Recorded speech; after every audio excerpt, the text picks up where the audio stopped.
Morning, Edirt. Well, once again, it's Monday morning, which means I'm out here fighting and playing in the Joburg traffic. But that is not a bad thing at the moment, because I've got some incredible news for all of us out there in motorbike off-road world and for South Africa. Wade Young has done the big one. Romaniacs, Red Bull Romaniacs.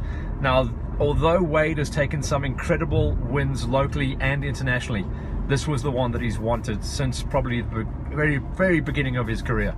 He was in good form last year. He was running with the leaders, and then he hit that big downhill and high-sided himself into the ground. Romania is still recovering from the hit that Wade put on the ground when he smashed himself last year. So he was pretty beat up, took a long time to recover, but this year he came into Romaniacs wanting it big time. He podiumed out of the prologue. He dominated the first off-road day. He dominated every off-road day following that. And come the end of day number 4, he walks away with his first ever Red Bull Romaniacs crown as the man to beat. And that's huge as well. It really is. You know, he's been a rider that's been on the up since he took the big deal and got on the factory Shoko squad.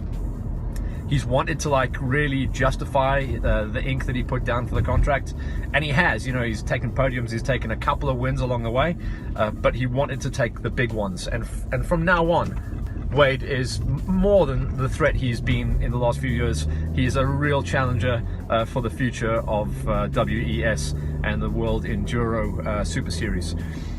It was Manny Lettenbichler that pushed him the closest on the weekend, and Walker. Walker looked like he did play it safe. Everyone said he was going to. He's become more of a championship series rider than a one-off event player. So as long as he keeps banging podiums, there's probably a good chance he's going to walk away as the inaugural WESS champion. Of course, this is the first year that they've rolled it out with the new branding. We always used to know it as the Red Bull Hard Enduro Series. So those are the guys that ran in the top 3. Once again, big high five to Wade. Absolutely stellar ride. Pretty much didn't put a foot wrong the whole way through the weekend. No issues on himself, no issues on the bike. Didn't get lost, didn't run out of petrol, anything like that. One of the guys that did have some technical problems on his machine, and definitely a rider that should have been running inside the top 5, was Double T. He had issues on his bike, some fueling issues, some mechanical gremlins. Himself, he was in good shape. Travis is well looked after by D. Gray. He does an incredible job on the bike and looking after his rider. Unfortunately, this just wasn't his day. That meant that we was out of the top 10 and a 12th place for TT this time around. But that's all okay, you know, as long as he keeps bringing rides home. Beta are extremely happy with how he's performing in 2018 so far, and since he got onto the factory Beta squad. And I think he's just got plenty of time in hand. He of course would have wanted more than he walked away with, but it's a good enough job. The other South African riders, and he sometimes flies under the radar at these WESS events, but again, another incredible top 10 finish for Blake Goodsight. An 8th place finish coming for Blake. So that's really cool. You know, he'd have done himself proud in the prologue, which is very much his super enduro format of riding. And on the tough stuff, very happy with how he rode, very happy with how his 250 Smoker Yamaha performed. He's of course still riding out of Newbert Yamaha when he goes across the pond, and then riding proudly Bidvest Yamaha across this side. Blake's a rider to watch for 2 reasons. His ability on international, but also his ability on local and national events, because he's going to be going into the Umzumbi events, the double-header nationals, as a big threat to be a national enduro champion. And amazingly enough, if he walks away with it, it'll be his first national enduro championship that he's ever won, which almost sounds unbelievable, because a rider like Blake should have walked away with the championship a long time ago, but certain things haven't fallen into place at the right time and for the right reasons. But he's definitely a rider to watch out for. Those are the guys that were racing for South Africa and flying the flag in the gold category. The other categories were well represented. Little Matty Green, 16, finally got himself across to Red Bull Romaniacs, following in the footsteps of his Pepson Plastics factory Husqvarna stablemate and downed rider, the man who's coming back from injury, Brett Swanepoel. Swanee did a great ride last year, really opened a lot of people's eyes, and he'd have been wanting to go back if he was in good health and all the bones were in the right places. He'd have gone back in 2018 to once again put his name up there. But it was Matty Green that walked out there. He entered himself into silver. He actually podiumed in the prologue to show kind of the class that he was in, and walked away with a P6 in category. So that's a really strong ride for little Greenie, and all things well, I think next year he'll be trying to enter himself into the gold category. He put his name out there. Greenie maybe doesn't have a lot of international presence at the moment, but that's about to change. So he's a name we know very well as reigning high school national enduro champion. He comes from the old school junior off-road series, and now he's finally getting himself into that place where he wants to go. He can go across overseas. He's got the supports, he's got the bikes, and he's got now years of skills and getting tutored by Wild William Gillett to make sure he knows exactly what he's doing. That was Greenie. On the bronze side of things, the first lady of World Tough Enduros, Kirsten Landman, once again got herself across there.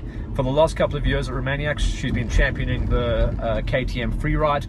This time around, she's stepped up onto the standard option 250s, EWXs, and looks like she's found a good setting on the bike. She's got good suspension underneath her, good power, exactly how she wants it. So she entered herself into the bronze.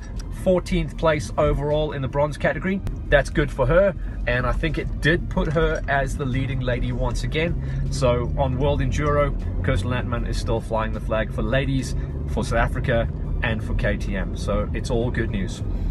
That's a quick one now here for Hollywood Hills. It was great coverage. Well done Daryl Curtis on all of the live commentary as well.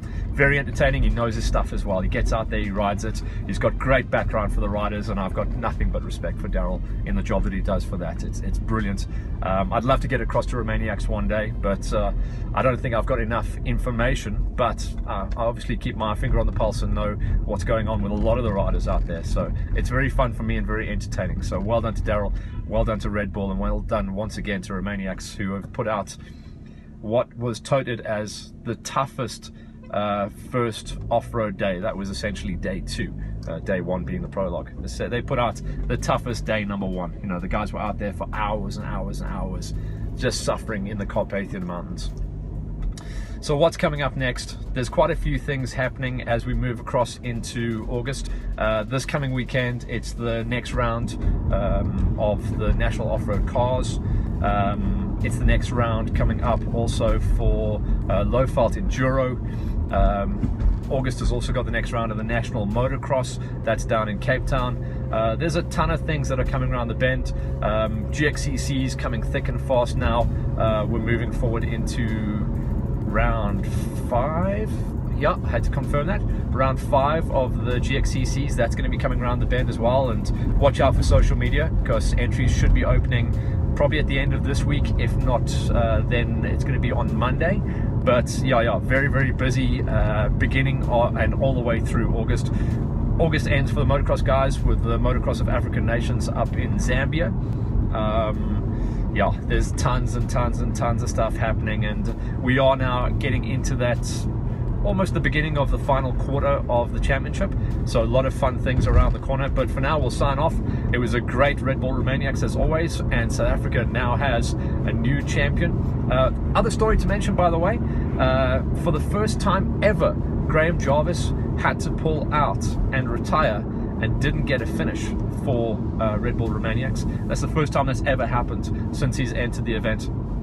Remembering, by the way, that Jarvis has more wins on that event than anyone else. The closest rider to him on numbers was Cyril Duprier in the early days of Red Bull Romaniacs.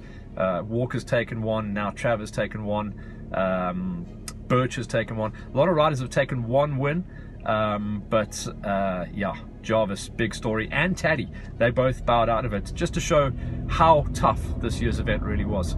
I'll leave you guys with that thought, and I'll catch you guys up next week as we bring you all of the racing action for August. Cheers, guys.